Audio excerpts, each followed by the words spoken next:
Collision theory को graphical वे में समझते हैं बेटा।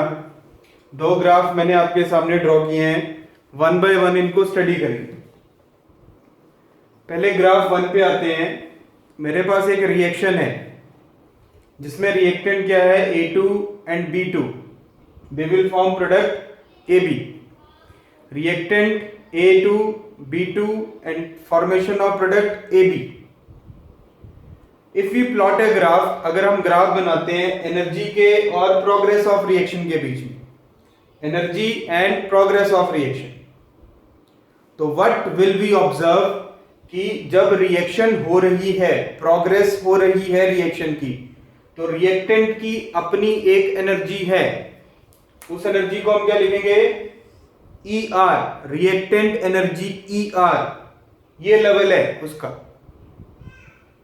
And the minimum energy required for collision, collision कराने के लिए कितनी मिनिमम एनर्जी देंगे, उसको क्या बोलते हैं बेटा, threshold energy, ET, threshold.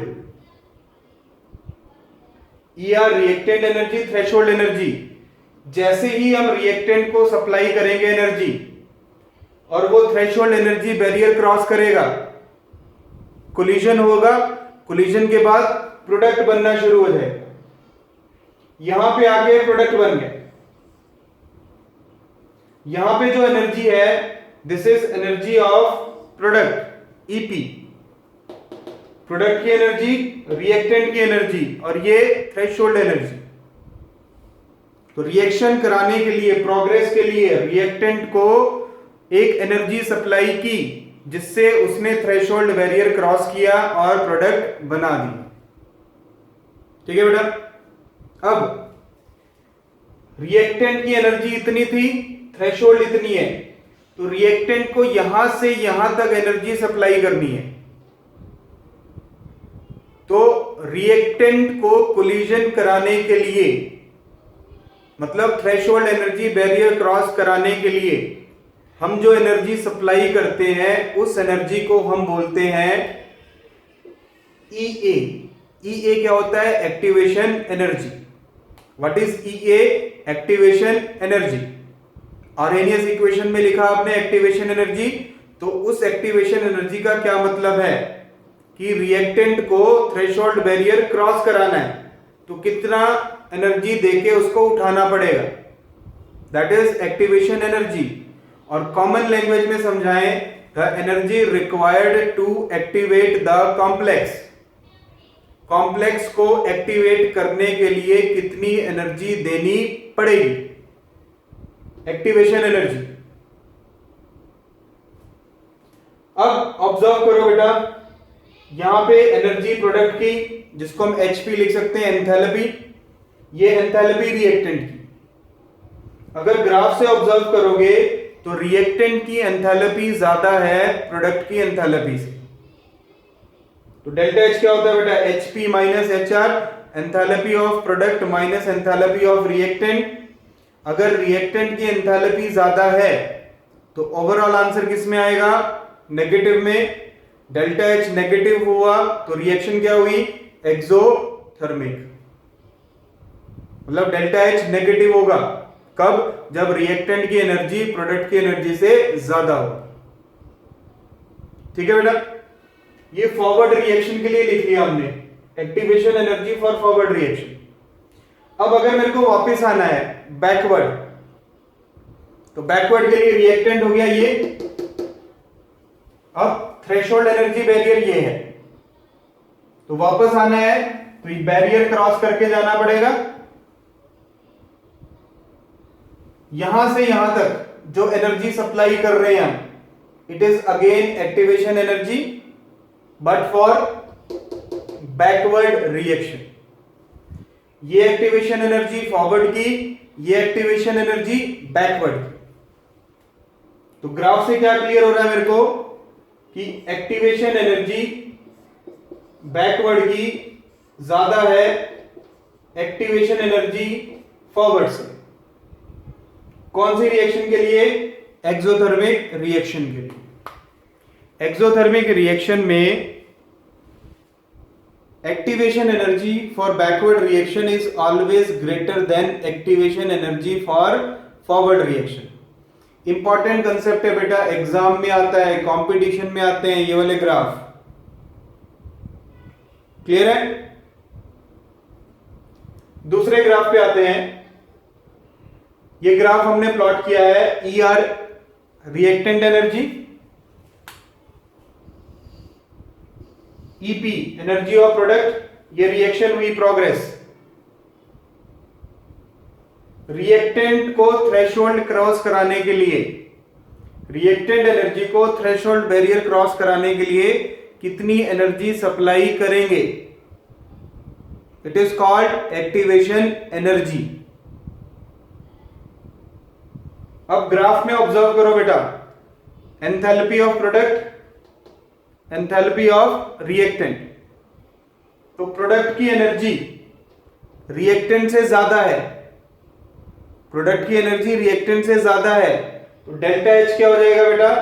Delta H is positive, मतलब रिएक्शन क्या होगी? एंडोथर्मिक। यहां पे रिएक्शन क्या थी? एक्सोथर्मिक, यहां पे है एंडोथर्मिक। आप ऑब्जर्व करें, activation energy forward, activation energy backward. तो क्या कंक्लूजन निकाला हमने? एक्टिवेशन एनर्जी क्या होती है? The energy required to activate the reactant, reactant को एक्टिवेट करने के लिए, थ्रेशोल्ड बैरियर क्रॉस कराने के लिए जो एनर्जी देंगे, that is activation energy.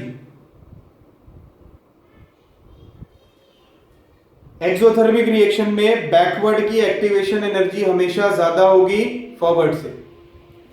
Endothermic reaction में बैकवर्ड की एक्टिवेशन एनर्जी हमेशा कम होगी, किससे? फॉरवर्ड से। छोटी सी लाइन है, कंपटीशन में काम आती है, दिमाग में रखनी है। क्लियर है? Write down.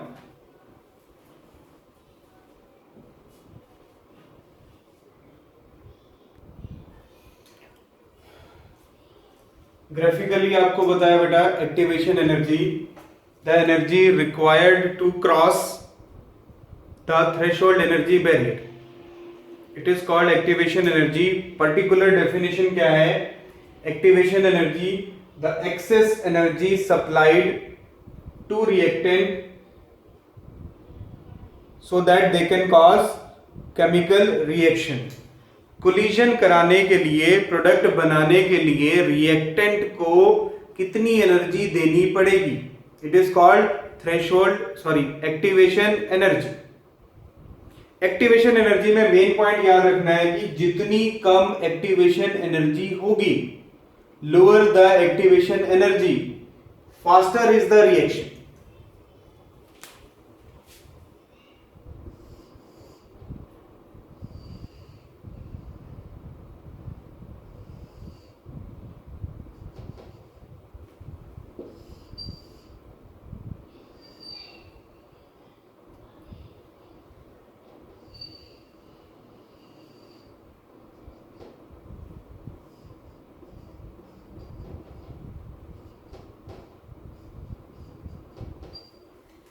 दो रिएक्शंस के लिए मैंने ग्राफ बनाया बेटा, एक ये रिएक्शन है, एक ये रिएक्शन है। यहां पे एक्टिवेशन एनर्जी ज्यादा है, यहां पे एक्टिवेशन एनर्जी कम है। जितनी कम एक्टिवेशन एनर्जी चाहिए उतनी जल्दी थ्रेशोल्ड एनर्जी बैरियर क्रॉस होगा। जितनी जल्दी थ्रेशोल्ड एनर्जी बैरियर क्रॉस होगा उतनी जल्दी प्रोडक्ट बनेगा। क्यों? क्योंकि कोलिजन उतनी जल्दी स्टार्ट हो जाएगी।